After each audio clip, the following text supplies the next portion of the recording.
Dalil pertama penuntut umum adalah dalil yang runtuh dengan sendirinya sebab pertama, di dalam halaman 43 sampai dengan 49 nota pembelaan, tim penasihat hukum sudah secara tegas menyampaikan bahwa pada pokoknya berdasarkan fakta yang terungkap di persidangan, keterangan saksi Kuat Makruf dan saksi Riki Rizal Wibowo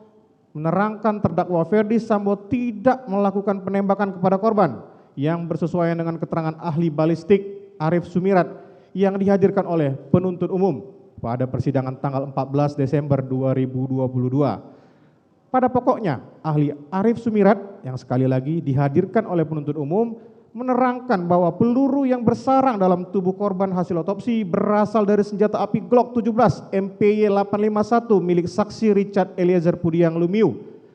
Ahli Arif Sumirat juga menerangkan serpihan peluru yang ada di dalam jaringan otak korban terdapat kemiripan atau kesamaan komposisi atau base meta dengan serpihan lainnya yang berada di bagian tubuh lain korban dan tidak berasal dari senjata pistol lain, melainkan hanya dari Glock 17 MP 851 milik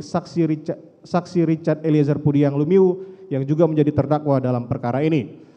Untuk tidak mengulangi penjelasan tim penasihat hukum terkait hal ini, maka kami dengan kerendahan hati memohon majelis hakim agar mencermati uraian tim penasihat hukum yang lebih lengkap sebagaimana yang kami sampaikan dalam nota pembelaan halaman 43 sampai dengan 67, halaman 77 dan halaman 106 hingga halaman 199. Kedua, dalil penuntut umum tersebut menunjukkan bahwa penuntut umum hanya menyandarkan pembuktiannya berdasarkan satu keterangan saksi yang tidak bersesuaian dengan saksi dan juga bukti lainnya sesuai dengan uraian nota pembelaan tim penasihat hukum tanggal 24 Januari 2023 huruf B halaman 43 sampai dengan 49 yang telah kami sampaikan, tidak terdapat satupun keterangan saksi Richard Eliezer Pudiang Lumiu yang bersesuaian dengan keterangan saksi dan juga alat bukti lainnya yang menunjukkan bahwa terdakwa Ferdi Sambo menembak dan membunuh korban.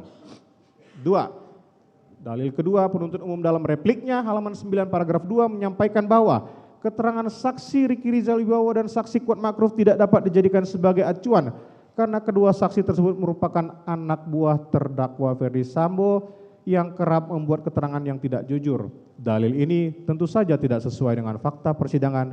dan harus dinyatakan dalil yang absurd. Dalil kedua penuntut umum ini merupakan dalil yang runtuh dengan sendirinya sebab pertama, di saat yang bersamaan penuntut umum semata-mata hanya menggunakan keterangan saksi Richard Eliezer Pudiang Lumiu yang berdiri sendiri dan melanggar ketentuan pasal 185 KUHP sesuai dengan prinsip pembuktian hukum pidana yaitu Fritz Bewis Krah, pembuktian tidak boleh terikat hanya pada satu alat bukti saja karena alat bukti dalam hukum pidana sifatnya tidak mengikat apabila alat bukti tersebut berdiri sendiri. Perlu kami ingatkan, ketika kejadian pembunuhan dilakukan, saksi Richard Eliezer Pudiang Lumiu yang bersangkutan juga ADC alias dalam bahasa penuntut umum anak buah dari terdakwa Ferdi Sambo. Penuntut umum memilih mendengarkan keterangan saksi Richard semata-mata hanya karena cocok dengan halusinasi penuntut umum sehingga tidak mengujinya lagi dengan keterangan saksi, keterangan ahli dan bukti-bukti lainnya. Pertanyaan sederhananya, keterangan saksi Richard Lumiu bersesuaian dengan alat bukti yang mana? Kami yakin penuntut umum sama sekali tidak mempunyai bukti tersebut.